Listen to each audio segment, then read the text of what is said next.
Good morning, kids. Today we're checking out a brand new video from the game theaters on the Garten of BanBan lore is something. That's literally all the title says. Lore is something. So, let's check it out.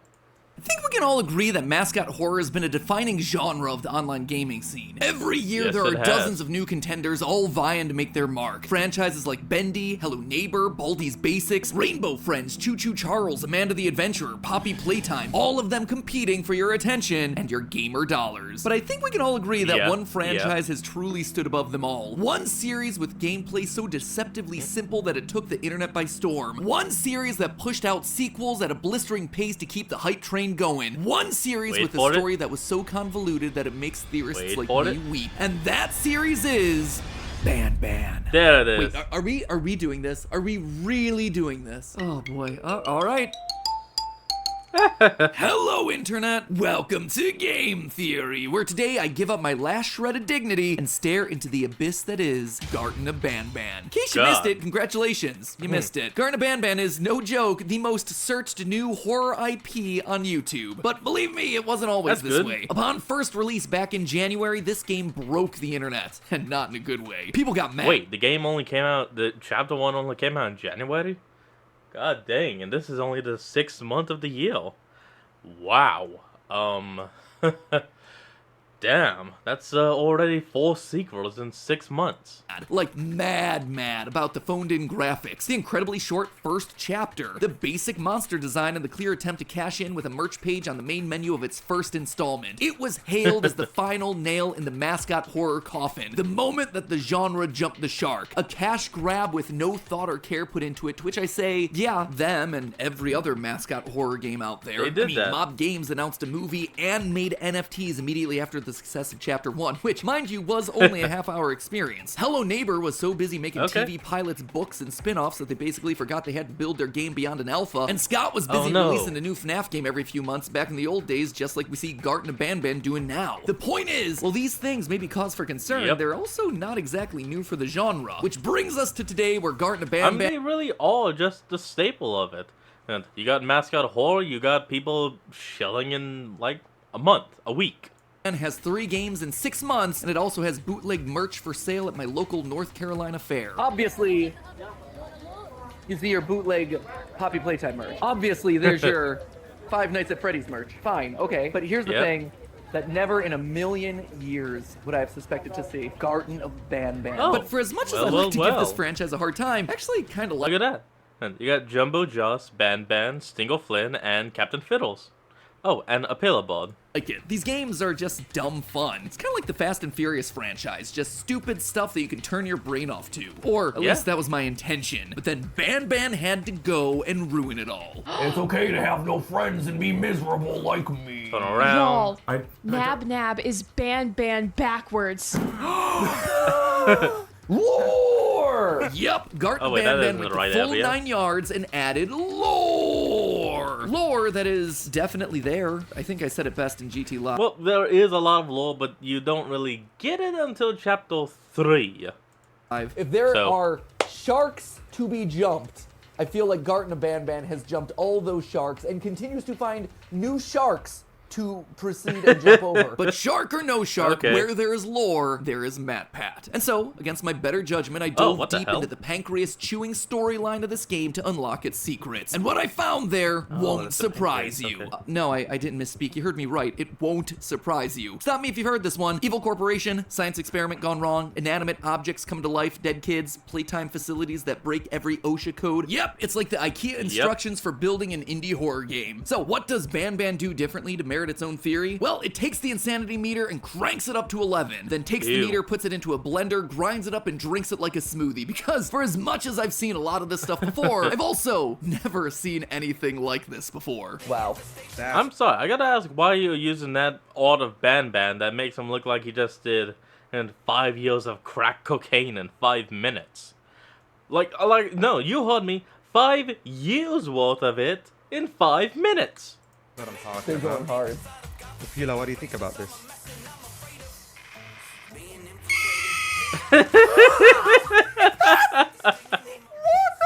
It's Not Don't every day question that you it. see the monsters in your mascot horror game taking a casual road trip through a desert alongside a psychic jellyfish and a screeching pink bird. So throw your sanity to the wind, dear theorists. Today we're piecing together the lore of Garten of BanBan, and let me tell you, it is something. First, let's just review the basic premise here. In these games, we play as a parent desperately searching an old, empty kindergarten facility for any signs of our missing children, and that's it. That is pretty much as far as we got on the main story. In each installment, we find a single note addressed to mommy left by a nameless child and a girl named Claire, which means that we're pretty safe in assuming that these are our kids, but you know, might not be. Through these letters, we also know that our children are fighting off monsters and that they're ultimately saved by a giant jellyfish. Other than that, bupkis, not a whole lot, which means that we have to make our way deeper into the facility where things are much less Sesame Street and much more back rooms, as twisted versions of the kindergarten's mascots roam the repetitive maze-like halls. But who would have built a facility like this, and more importantly, why? The answer to those questions are hidden in Chapter 2. If you manage to find the red key card, you can actually go back into the building's medical center where a secret door leads to 3 lore notes. Notes that reveal the game's true villain, corporate greed. The first document is addressed to Dr. Uthman, the same name that we actually find on an airplane boarding pass in Chapter 1, Uthman Adam. In it, we learn that the company has been using a mysterious substance known as Jivanium to try and bring their mascots to life. Hold on. Creatures that shouldn't be alive but are for inexplicable reasons. Mark that one off on your indie horror bingo card. As other lore notes reveal, Jivanium is basically a kind of blood alternative that's being injected into giant monster bodies that are made of a Play-Doh-like material. But as you'd expect, this method isn't without its side effects, mainly enlarging both the Hold on, folks. We'll be right back. And we're back. veins and body of the subject, exactly like we see with one of the designs of the mascots, Jumbo Josh. Side note to this one, kinda love how instead of just making cleaner looking models, they just made the bad textures part of the lore. Euphoric Brothers over here playing 4D chess with game design. And while that side effect ends up being purely cosmetic, we're also told that any creature brought to life with Jivanium is in constant pain, leading to extremely hostile and nervous behavior. Not exactly something that you want for the things that are designed to be looking after young children at a kindergarten all day. Needless to say, Dr. Uthman's experiments haven't been going all that well. And that's a problem when they've promised to unveil their creatures as part of the kindergarten's big Bring a Friend Day. So they decide to push forward, desperately looking for ways to circumvent the violent effects of Jivanium by mixing it with human DNA. Yep, they skipped the animal trials and just jumped straight into the main event. The hope was that the human genome would allow these creatures to have rational thought and parental instincts towards children. You know, isn't that actually how most of those scientific experiments go? It's like we need to make these creatures more docile. Well, shove human into it. I mean, am I wrong? Children, and who better to contribute their DNA than the good doctor himself, Uthman Adam. This experiment would lead to the creation of the one and only BanBan. At first glance, he seemed to be quite successful. He wasn't violent and was actually incredibly intelligent thanks to Uthman's DNA. Except, yet again, there was something they didn't account for. BanBan was too intelligent. BanBan believed that he was human, which meant that when he finally did come into contact with Dr. Uthman, it caused him to go into a deep depression. To try and bring him out of it, they made a female equivalent, Banbalina, using the genomes of the one person that BanBan would speak to, Dr. Weverly Mason. But all this did was just make him less cooperative. So overall, things aren't great at the kindergarten there, Bob. In one last-ditch effort to fix the problem, they lower BanBan's ability to self-think by dosing him with an updated Jivanium solution, which works a bit too well. Again, the higher levels of Jivanium cause him elevated pain, which turns him into a mindless beast. But of course, Evil Corporation gonna do what Evil Corporation gonna do, and they push onward. Throughout the facility, we find a handful of other case reports where they try various other animal genomes. Spider DNA gives us Nab-Nab, snail DNA gives us Slow Celine, and a mix of flamingo and ostrich results in the fan favorite Apila bird.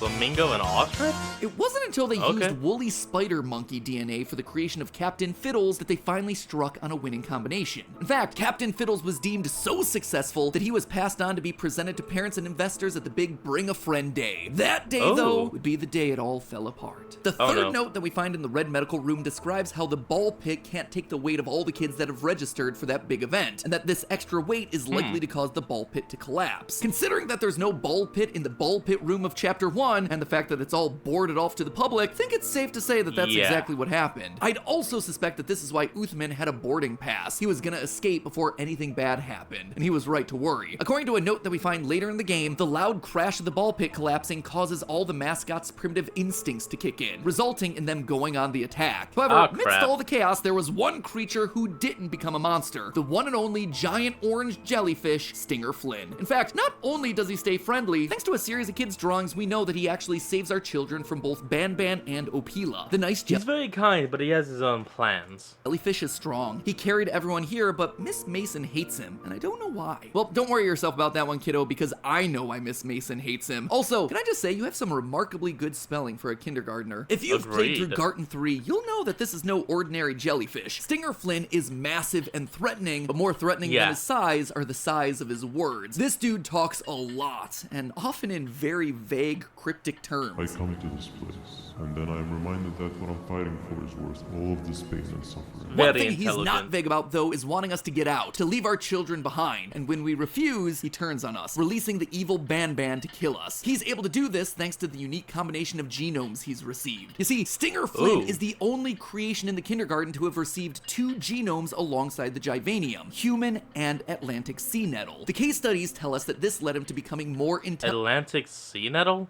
What the hell is that? Intelligent than all the other creatures, making him comfortable and aware with what he was. However, he's far from content with his current state. I already have more than enough Oh, hey, this is a clip from Super Horror Bro Mike. That's actually really cool. subjects to move forward with my aspiration and my ultimate mental refinement. But what could he possibly mean by mental refinement, and why would Miss Mason hate him for it? Well, elsewhere in Chapter 3, Stinger Flynn describes his level of intelligence as a burden. Oh, to live the simple life of a completely brainless jellyfish, just munching on shrimp and avoiding getting eaten by turtles all day. You never appreciate how calming it is to have no conscience until you have one. This is where the children come in. So far, the only human genomes that we've seen used have been fully grown adults. Adults with developed brains. Too much intelligence, too much introspection. But children, I suspect that that's exactly what he wants. They're fully sentient, but they're also not all that self-aware. That's why he saved our kids and why Miss Mason doesn't like him. He's planning on using them for experiments of his own, reverting himself back to an immoral, conscienceless creature. However, I have a feeling that that's gonna go horribly wrong for our giant jelly friend. You see, in Stinger Flynn's room, there's a special white door you can go through if you find the correct key card. Inside of it, we get one final update about Givanium and a new development known as a genome cloy. Quote, in short, it was found that when a subject's system is overloaded with different genomes, the body will enter an irreversible state in which all but one genome are set to circulate through the body, with the rest all getting disposed of. This reveals the critical necessity of ensuring that each case receives its genomes from no more than 3 sources or donors, lest we're left with cases that are permanently animalistic and wild, with absolutely no place in a kindergarten. The genome that gets preference in a genome cloy event remains to be discovered, but it has been theorized that it is whatever genome is most different from the rest. Basically, what all that tells us is that creatures in this world are limited to 3 genomes mixed together max. More than that, and suddenly you transform into an animal. We know that Stinger Flynn already has himself 3 genomes, Givanium, human, and jellyfish. But if he's planning on using these children to give himself more DNA, it'll create a cloy. And if the theory's correct and similar genomes basically cancel each other out, that leaves behind the most different one. In other words, good old Flynn is gonna end up becoming a mindless jellyfish once again. Stinger Flynn isn't aware of any of this because the tests happened off the record. They were likely done on the creatures down below. If that actually happens, that would be very clever. Well, I mean, no more human intellect, just a jellyfish that's just there. Well, like, yo. That actually is very clever. Basement that we're likely going to meet in the next chapter. But just like Stinger Flynn throwing too many genomes together, I'm not done throwing too many theories together. My screen! You see, there's still one experiment that I haven't talked about. One who's iconic for this franchise, but strangely absent from all the case reports. Enjoy endless... Hold on, folks. We'll be right back. And we're back.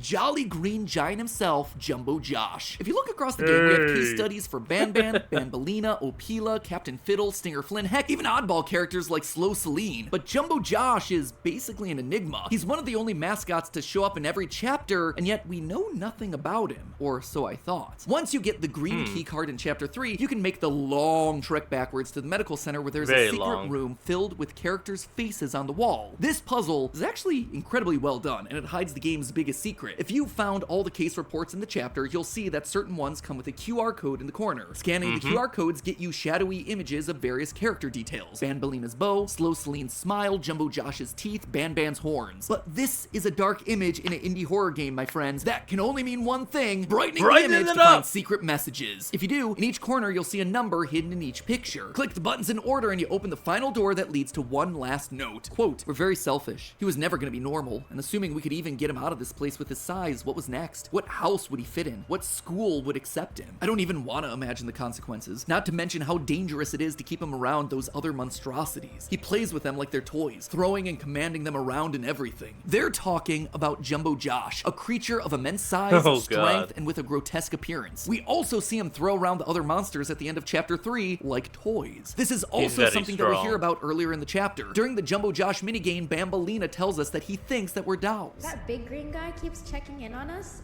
I think he believes we're some sort of dolls. But why is this so important? What makes Jumbo Josh so different? Well, the end of the note gives us our best clue. Quote again, "Sometimes life denies you beautiful gifts, and we should have accepted that. But we're doing the right thing here, and I'm proud of us both." The only time I see language like being denied a beautiful gift, yeah, that's in reference to losing a child. Them not being able to have a child or a child dying prematurely. Either way, these parents lost the most precious thing they had, but they found their second chance through science experiments. That said, they aren't the scientists that we know already, Uthman and Weverly, because in letters from those guys, they talk about Jumbo Josh as the green guy, which doesn't really sound like a loving, desperate parent. Instead, I suspect that these parents might be the ones who started the program in the first place, hiding behind the idea of bringing mascots to life, but their real goal was saving what they lost, bringing their dead child, Josh, back to life. Reincarnated dead kid. Come on, someone's gotta have I mean, of course, Jumbo Josh, it was bound to be. Bingo at this point, right? But along with that note, there's also an audio file. If you play it, it summons Zulfius, the creepy giant worm thing that appears from the abyss at various points throughout the chapters. Basically, Sackboy crossed with King... So his name is Zulfius.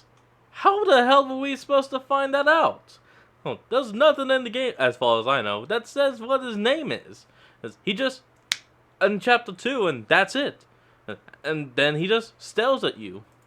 Seeker Framped, for all you Dark Souls fans. And when we encounter him, we see two simple words: "I'm sorry." It's my belief that Zulfius is the parent that wrote that note. It's because of their hubris that our children are now missing. Their determination to bring back their child has now meant the loss of so many others. And that is why all they can do at this point is to say sorry, parent to parent. And I think maybe that's the most unique thing about this game that reuses so many indie horror tropes. A character finally apologizing, finally acknowledging their mistakes, and recognizing the wake of destruction that they've left. Am I right? Am I wrong? I guess we just gotta wait like, what, 24 hours before Garten and BanBan 4 drops, and then we can see what other sharks they found to jump. See you on GT Live. That's just a theory. A game theory. Thanks for watching.